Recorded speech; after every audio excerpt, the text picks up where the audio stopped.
লগ্নের সপ্তম ভাবে শনি, তার মানে হচ্ছে যাদের কন্যা লগ্ন। সপ্তম ভাবে শনি কিন্তু লং টার্ম রিলেশনশিপ দেয়, স্বামী স্ত্রীর মধ্যে রিলেশনশিপটাকে কিন্তু মজবুত করে।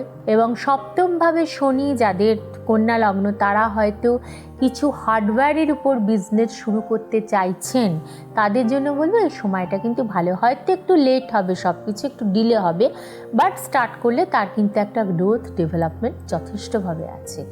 এবং যাদের হয়তো শনির মহাদশা অন্তর্দশা চলছে, সপ্তমভাবে শনি এবং বিবাহকারক গ্রহ শনি, তাদের কিন্তু 2026-27 বিবাহের যোগও রয়েছে। এরপর আমি আসবো লগ্নের অষ্টম ভাবে শনি, তার মানে হচ্ছে সিংহ লগ্ন, এবং অষ্টম ভাব হচ্ছে মীন রাশিতে শনি। সিংহ লগ্নের সোজা কথা, সপ্তম ভাব হচ্ছেন স্বামীর ঘর, মানে স্পাউজের ঘর, স্বামী বা স্ত্রীর ঘর।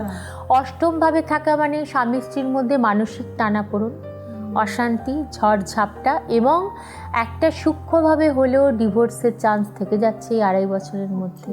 হয়তো কোনো জাতক বা জাতিকা সিংহ লগ্ন, তার স্ত্রী বা স্বামীর ঘর হচ্ছে কুম্ভ রাশি, এবং শনি অষ্টম ভাব মীন রাশিতে অবস্থান করে আছেন, তার মানে কুম্ভ রাশির অধিপতি শনি অষ্টম ভাবে।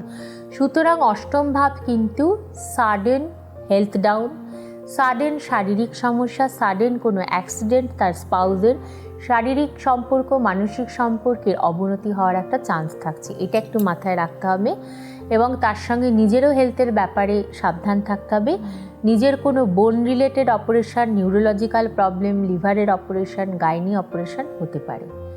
এবং নতুন গাড়ি কেনার চেষ্টা করছেন, চেষ্টা করবেন খুব বুঝে শুনে কিনতে, কারণ শনি অষ্টম ঘরে কিন্তু আপনি যদি গাড়ির ওনার হন, বারবার কিন্তু একটা অ্যাক্সিডেন্টাল ফাড়া, যেটা গাড়িরও হয় এবং তার জন্য আপনিও কিন্তু ফেস করছেন, সেটা কিন্তু হওয়ার চান্স রয়েছে। এরপর আমি আসবো কর্কট লগ্ন, এবং শনি রয়েছেন ভাগ্যস্থানে মীন রাশি ভাগ্যভাব, সেখানে শনি উচ্চ পদে চাকরি লাভ। কোন রাশির ক্ষেত্রে এটা হবে? কোন লগ্ন? এইটা কিন্তু কর্কট লগ্নের ক্ষেত্রে। হ্যাঁ। এবং বিদেশে পড়াশোনা করতে যাওয়ার যোগ, বিদেশে চাকরির যোগ যদি আসে, আমি বলবো অবশ্যই তাকে অ্যাকসেপ্ট করতে, কারণ ফরেন কান্ট্রির জন্য কিন্তু শনি প্রচণ্ড একটা পাওয়ারফুল প্ল্যানেট।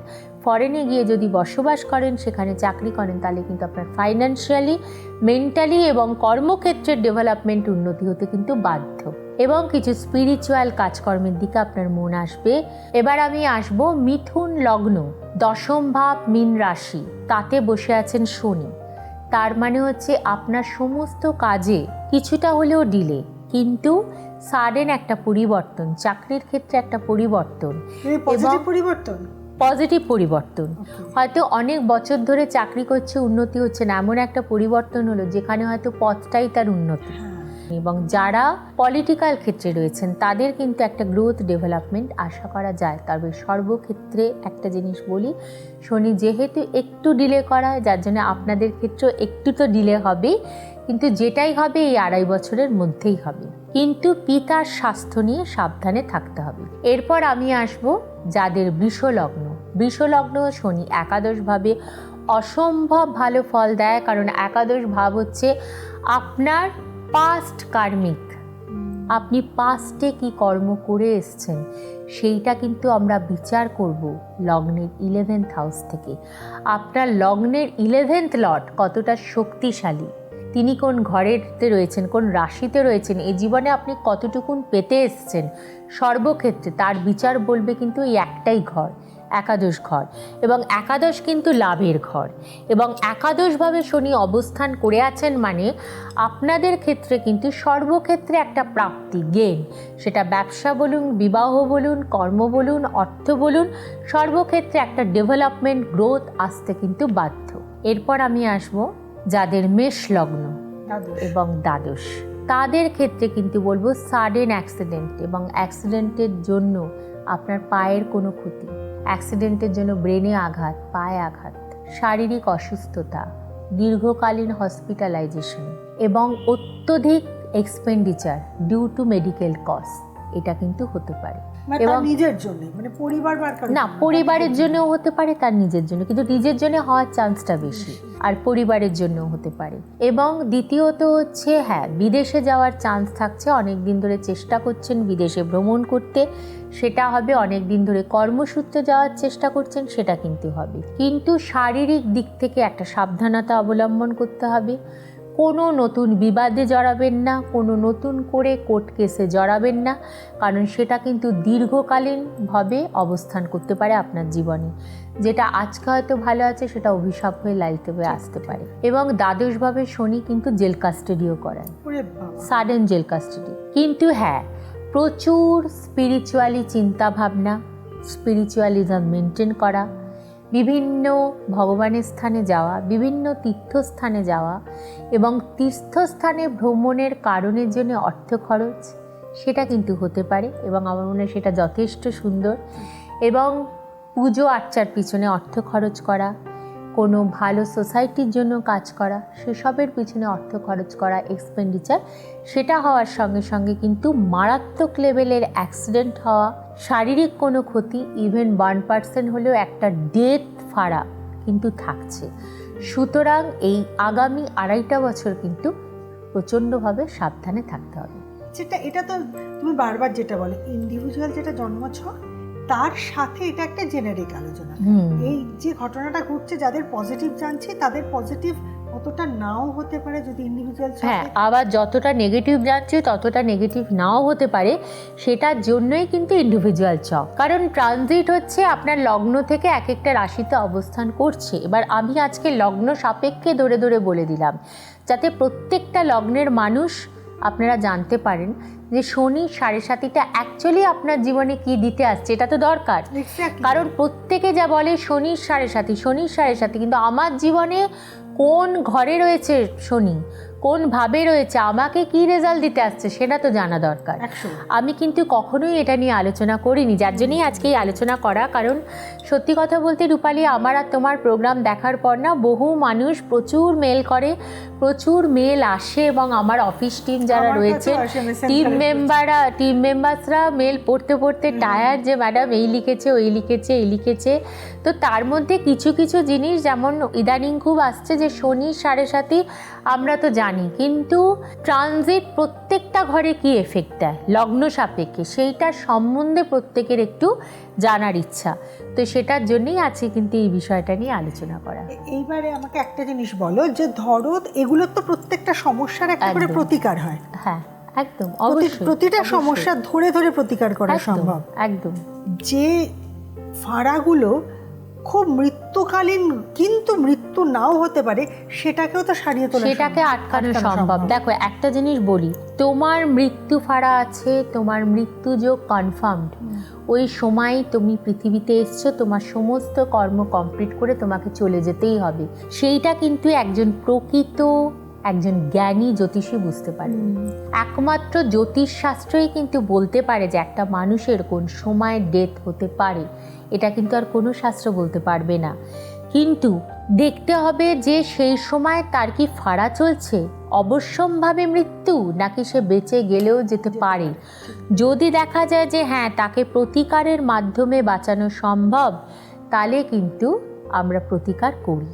এবং তাতে বহু মানুষের হয়েছে যে খুব খুব কঠিন টাইম, সে কিন্তু বেঁচে গেছে। প্রবল অ্যাক্সিডেন্টের মুখে পড়েছে, হয়তো এমনও হয়েছে যে একটা গাড়িতে 6 জন ব্যক্তি, 5 জনেরই মৃত্যু হয়েছে, একজন বেঁচে গেছে লাকিলি, কারণ তার কাছে সেই প্রোটেকশান পাওয়ারটা ছিল, সেই প্রোটেকশান দেওয়ার রেমেডিটা ছিল। সে আগের থেকেই প্রিভিয়াসলি প্রোটেক্টেড ছিল, যে কারণের জন্য সে, তার হয়তো গা হাত পা একটু ছড়েছে, কিন্তু তার কিন্তু কোনো ক্ষতি হয়নি, সে কিন্তু বেঁচে গেছে। সুতরাং মিরাকেল কিন্তু রূপালী আজও ঘটে। মানুষ অনেক সময় ভয় পায়, হয়তো অনেকের কাছে গেছে বলে দিয়েছে আপনার এই সময় মৃত্যু হবে, কিন্তু না, হয়তো মৃত্যু হবে না, সেই সময় ফাড়া আছে। এবার একজন প্রকৃত জ্ঞানী জ্যোতিষী কিন্তু বিভিন্ন বিচার হয়, লগ্ন বিচার হয়, ভাগ্যস্থান বিচার হয়, আয়ুস্থান বিচার হয়, অষ্টম ভাব, দ্বাদশ ভাব, একাদশ ভাব বিচার হয়, চন্দ্রের বিচার হয়, শনির অবস্থান, শুক্র কতটা স্ট্রং রয়েছে, কারণ শুক্রের উপর মানুষের আয়ুটা কিন্তু অনেকটাই নির্ভর করে। এটা তুমি বলেছো। হ্যাঁ, শুক্রকে আমরা কিন্তু সঞ্জীবনী গ্রহ বলি, ঠিক আছে, সঞ্জীবনী গ্রহ। সুতরাং অনেক কিছু, তার উপর হচ্ছে আয়ুরেখা এবং হাতের শুক্রের মাউন্ট। তো অনেক কিছু বিচার করে যদি দেখা গেল যে না, একে 1% হলেও বাঁচানো যেতে পারে, আমরা কিন্তু সেই সুযোগটা ছাড়ি না। কারণ আমি মনে করি যে ঈশ্বর একটা অমূল্য দান, মানব জন্ম হচ্ছে ঈশ্বরের একটা অমূল্য দান, সুতরাং সেটাকে যতদিন রাখা যায় ওটাই। ক্রাক্স অফ দ্য ম্যাটার হলো যে এই যার প্রত্যেকে তো আমরা নিজের লগ্নটা জানি, কিন্তু লগ্ন অনুযায়ী আমরা প্রত্যেকেই যা শুনছি তার মধ্যে ভালোই মন্দ মিশিয়ে আছে, কিন্তু সবসময় মনে এই সংশয়টা আছে যে আমাদের সার্বিক যে জন্ম ছকটা রয়েছে সেটা কি এটা সাপোর্টে যাচ্ছে না, সেটা এটার এগেনস্টে যাচ্ছে। তাই এত কমপ্লিকেশনসের দায়িত্ব তো আমাদের মধ্যে না, আমাদের দায়িত্বটা খুব সোজা। সেটা হচ্ছে নিজেদের সঠিক date of birth, place of birth আর টাইম অফ বার্থ নিয়ে ডক্টর সৈনী শাস্ত্রীর কাছে যদি আমরা পৌঁছে যাই, তাহলে আমাদের বেসিক জন্মছক এই সময় কতটা সাপোর্টিভ আর কতটা এগেনস্টে সেটা জানতে পারবো। যদি সাপোর্টিভ থাকে, ওয়েল অ্যান্ড গুড, সেটাকে আরও এনহ্যান্স করার জন্য উনি আমাদেরকে গাইড করবেন। আর যদি এগেনস্টে থাকে তাতেও কোনো সমস্যা নেই, কারণ সেটার সমাধান সূত্রটাও ওনার কাছেই আছে। তো এইভাবে সমাধান পেয়েছেন প্রচুর মানুষ। আসুন কোনো একজনের কথা শুনে নিই তার মুখ থেকে। আমি জয়িতা অধিকারী। আমি গত বছর 24 সালে নভেম্বর মাসে প্রথম ম্যামের কাছে আসি। এবার আসার পর যা ওনার কাছ থেকে রেমেডি নিয়েছিলাম আমার যে অসুবিধাগুলো ছিল তার জন্য, প্রত্যেকটিতেই অনেকটাই ভালো ফল পেয়েছি। ম্যামকে বলেছিলাম যে এটা জানাতে ওনার কাছে আবার আসবো, তা উনি বলেছিলেন 8 মাস বাদে হয়তো আপনাদের সাথে আবার দেখা হবে। তো সত্যি সত্যি আমরা ঠিক 1 বছরের মাথাতেই ম্যামের কাছে আবারও এসেছি এবং রেজাল্ট ভালো পেয়েছি। ম্যামকে জানিয়েও গেলাম, কিছু রেমেডি ম্যাম আবার নতুন দিলেন আগামী দিনগুলোর জন্য ঠিকঠাক চলার পথে। অবশ্যই ম্যামের ডিসিশন আমাদের খুবই কাজে এসেছে এবং আমরা খুব খুশি ম্যামের সাজেশনগুলোর জন্য। আশা করি প্রত্যেককে বলবো ম্যামের কাছে আসলে আমি যেটুকু উপকার পেলাম অবশ্যই আশা করি সকলের ক্ষেত্রেই এটা হবে এবং ম্যামের মানসিকতা সকলকে হেল্প করার পক্ষে আমার খুবই ভালো লেগেছে। আমি নেক্সট ইয়ার আবার ম্যামের কাছে আসবো। কলকাতায় ডক্টর সৈনী শাস্ত্রীর চেম্বার 25 শ্যামাপ্রসাদ মুখার্জি রোড এই ঠিকানা, দিল্লিতে চিত্তরঞ্জন পার্কে, এছাড়া সারা বাংলাতে, ভারতবর্ষের বিভিন্ন জায়গাতে এবং বিশ্বের বিভিন্ন জায়গাতেও উনি চেম্বার করে থাকেন। যেমন উত্তর 24 পরগনাতে করেন, উনি দিল্লিতে করেন, দিল্লিতে সিআর পার্কে আপনারা জানেনই, উনি মুম্বাইতে করেন, উনি দুবাইতে করেন, উনি লন্ডনে করেন। কিন্তু কোন চেম্বারে কখন দেখানো যাবে তার জন্য তো অ্যাপয়েন্টমেন্ট নিতে হবে। কোনো টেনশন নেই, তার জন্য যে নাম্বার রয়েছে তাতে হোয়াটসঅ্যাপ করতে হবে অথবা মেল করতে হবে। আর এরকম ডিস্টেন্সে যদি থাকেন যে চেম্বারে যাওয়াটা ডিফিকাল্ট হয়ে যাচ্ছে, তাদেরও সমস্যা নেই, অনলাইন কনসালটেশনের ব্যবস্থা রয়েছে। কিন্তু তার জন্য এই নাম্বারে হোয়াটসঅ্যাপ বা মেল করে অ্যাপয়েন্টমেন্ট নিতে হবে। এই পদ্ধতি কিন্তু অনলাইন অফলাইনে একদম সেম। তো আজকের মতন তো সময় শেষ। যতটা পারলাম আশা করি আমরা আলোচনা করতে পারলাম। প্রশ্ন মাথার মধ্যে ঘুরছে, প্রচুর প্রশ্ন আমি জানি। যাই হোক, আবার পরে কখনো আমরা আসবো কোনো একটা পর্বে আবার নতুন কোনো সাবজেক্ট নিয়ে আলোচনা করতে। তার আগে বলবো প্রত্যেকে খুব খুব ভালো থাকুন। তাহলে আজকের মতন বিদায় নিচ্ছি। আগামী দিনে এই সময় এই চ্যানেলে এই অনুষ্ঠানে আবার দেখা হবে। ভালো থাকুন।